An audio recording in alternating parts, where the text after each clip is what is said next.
Hello, magandang buhay sa inyong lahat mga kaibigan. Ang topic natin ngayon, it's all about hidden trail marker, okay? So ayan yung nasa likod ko, buti na lang nawala na yung ingay dyan eh. Maraming mga gagandang tanawin dito guys, ayan. Hay nako, naging habis ko tuloy yung pagti-treasure hunting mga ka-TH. Wow! Although marami naman treasure hunter sa buong Pilipinas, pero iba talaga kapag kung magsama-sama tayong lahat at magtulungan, hindi ba? Yan! Yan ang pinakamaganda mga ka-TH! Oops, huwag kang galit pare ko, parang nagagalit eh. Nagugutom tuloy ako ah. Kaya nang tumigil ako sa pagkalit eh, ito na yung kinalalabasan ko mga ka-TH eh. De, joke lang yun eh. Kasi may purpose naman ng lahat kung bakit ako napunta dito eh. Yun ay ang pagturo o ang pagbahagi ng mga kaalaman tungkol sa Yamashita Treasure.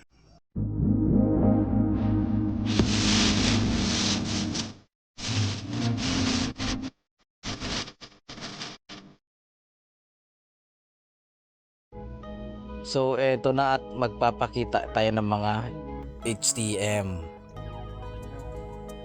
Ayan.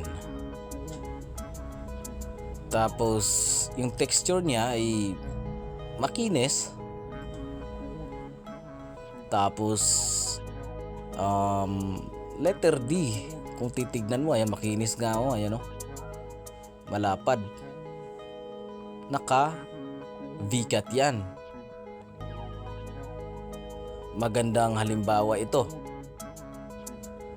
dahil nga letter D or door ang meaning, or parang sagiro, entrance pa rin ang ibig sabihin nito kasi D pero may VCAT, combination kumbaga ba, kasi naka VCAT siya. Tapos bonus na yung letter D or door or near to door, malapit na talaga, parang red tisa yata. Maya maya meron tayong red tisa. So ayan nga, naka-VCAT. Sagiro code or mouth opening kung ihahambing natin. So dahil flat siya, meron tayong babanggian sa ilalim na mga hard layering cement. Talagang aasahan natin yan. Magpapakita pa tayo ng iba. Ito, fish marker yan, mayroong mata. Alam naman natin pagka fish marker matubig talaga yan, tapos delikado ang mga poison kasi isda nga, tapos water trap syempre. Ano sa palagay nyo? Pwede ngang matalian yan, no? Pwedeng gawing kwintas. Yan talaga ay nakuha namin sa dig site. At sigurado akong tama yun dahil tinuruan tayo ng mentor ko. Yun ang ating sinunod. Although wala na siya, pero ito naman ang mga kapalit ng kanyang mga tagubilin na yung mga ganito. Halimbawa ito, orange, kasama ito sa color coding. Trap din ito, meaning nito. Pwedeng mga bato na madaganan tayo ng bato, lalong lalo na 6 feet na kami, at bago namin na kuha yung mga iba pang mga HTM na yan ay chiname block namin yung mga bato dahil sobrang laki.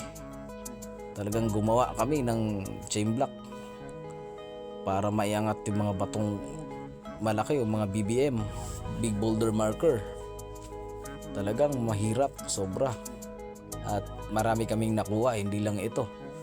So meaning nito, pagka ganito ay traps pa rin, or hindi naman totally na booby trap na yung mga sasabog, kundi mga bato lang or water trap. So pagka ganyan ay importante yan. So ayan, color coding pa rin yung mga ganito. Quartz yan. Yan, sinunog ko pa nga. Yan ay quartz na madalas makikita ninyo sa cave.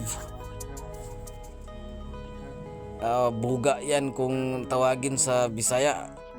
Pero bakit may buga dun? Yan naman ang nag-iisang nakuha namin, no? Malambot talaga, ayun, no? Matipak siya. Talagang nag-iisa lang siya. So ano namang gagawin ngayon doon? Kung walang maglagay nun, bakit napunta doon? Sa pinakagitna talaga. So patunay lang na ito ay kabilang din sa mga HTM.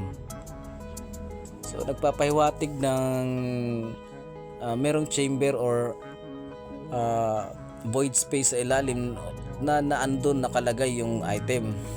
Nakasemento ba? Yan ang ibig sabihin kasi cave yan madalas makukuha. So meaning yan, merong small cave or sinadyang sinemento para maging artificial na cave. Ayan, kulay blue, water element sa color coding, at yung white ay metal element. So meron nga kaming nakuha na mga metal, magkable na sobrang laki. Hindi naman yun sa laging mga ka-TH. Hindi ko na lang maipakita sa inyo dahil wala na yun.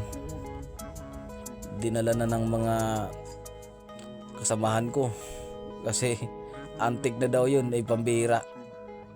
Pero ayan, yan pa, color coding pa rin yan, pasok pa rin yung mga ganyan kasi bote na parang na yung natunaw na bote, kulay green,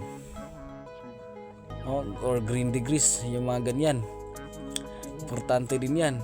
So glass, no, so transparent yung niya. Ayan, bote talaga. Kuha tayo ng iba. Ayan, madalas na natin makikita mga ganyan, nakakasawa. Iba naman, ito yung reed tisa. Ito yung mga bato na nasa creek, pero sinadya talaga yung inilagay sa dig site. Hindi lang yan nag-iisa, marami akong nakuha na ganyan. Nagpapatunay lang na tama yung pag-uukay natin. Ayan, naka-triangle pa. Pero hindi yan kinate nga, talagang likas na yan na ganyan. Mahilig kasi ang mga engineering batalyon noon na mangolekta ng mga ganyan para gawing marker. Kasama na sa kung ano yung kulay niya bilang palatandaan na rin o bilang color coding. Kaya kilatising maigi kapag maghukay tayo, kahit maliit na marker, importante yun.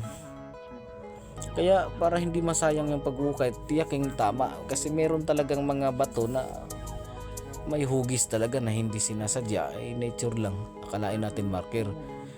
Pero hindi lang yan, ito mga nakuha namin, marami.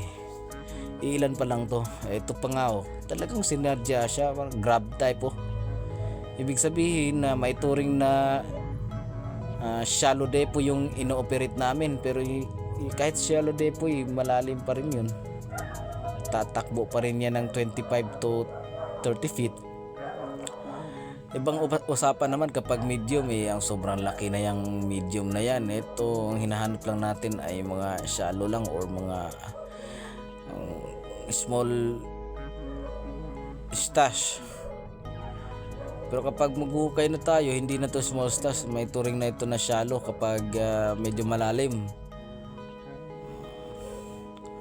Mga small deposit, pero para na ring medium yan dahil madami pa rin. Ayan po.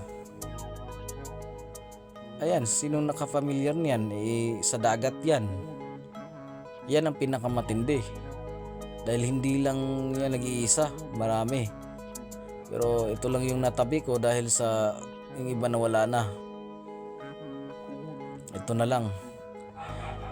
At hindi lang ito meron kaming nakuha na taklobo, malaking taklobo, as in taklobo talaga o perlas na kulay puti.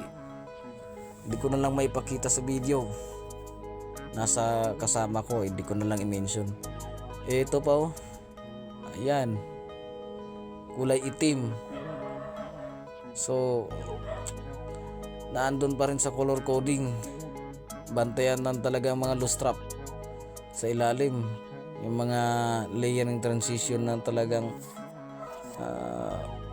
magko-collapse kapag konting pagkakamali lang, kapag hindi tayo mag-timber. Sa ilalim nga nakaka-encounter na kami ng mga buhangin, at tapos sa buhangin merong mga lupa na naman na galing talaga sa ibabaw na lupa, bakit napunta dun sa pinakailalim? At yung mga taklobo, anong ginagawa dun sa ilalim? Bakit nandun? Sabi ng iba, nature daw. Pero anyway, hindi nila alam kasi. At lastly, eto. Ayan. Talagang nabiyak na yan ha. Sinedyang biniyak kasi akala mayroong laman. Biniyak yan ng kasama ko. Okay lang kasi sila naman yung nakaka-encounter nito. Yung kasama ko, biniyak niya. Pero hiningi ko ng intulot na magiging sa akin na lang ito. Ako na lang ang mag-ingat nito. Ang iba nito ay dahil meron siyang ukit na, kung mahahalata ninyo, ayan o, di ba may 5 rays siya, 1, 2, 3, 4, 5, o di ba? Ayan, so between or star, considered as booby trap kasi star nga. Pero hindi naman ibig sabihin na talagang booby trap na mga bomba talaga lahat ang meaning ng star. Ginto pa rin yan syempre. Nagpapatuloy lang na man-made talaga ang mga ganito. Sinadya talaga. Yung itim na batong iyan, parang nilagyan nga ng alkitran. Ayan o, star talaga. Yan yung mga nakuha namin sa dig site. Parang ulo lang siya ng pagong or katawan ng pagong, yung shield ba ng pagong. Kaya bantayanan talaga ang mga hukay, lalo na kapag tama. Ito ay nagpapatunay na tama yung hukay natin. So hanggang dito lang muna mga ka-TH, at maraming salamat sa inyong walang sawang suporta. At kung bago ka pa lang sa aking channel, please subscribe naman. At hanggang sa muli mga kaibigan, keep watching na lang po.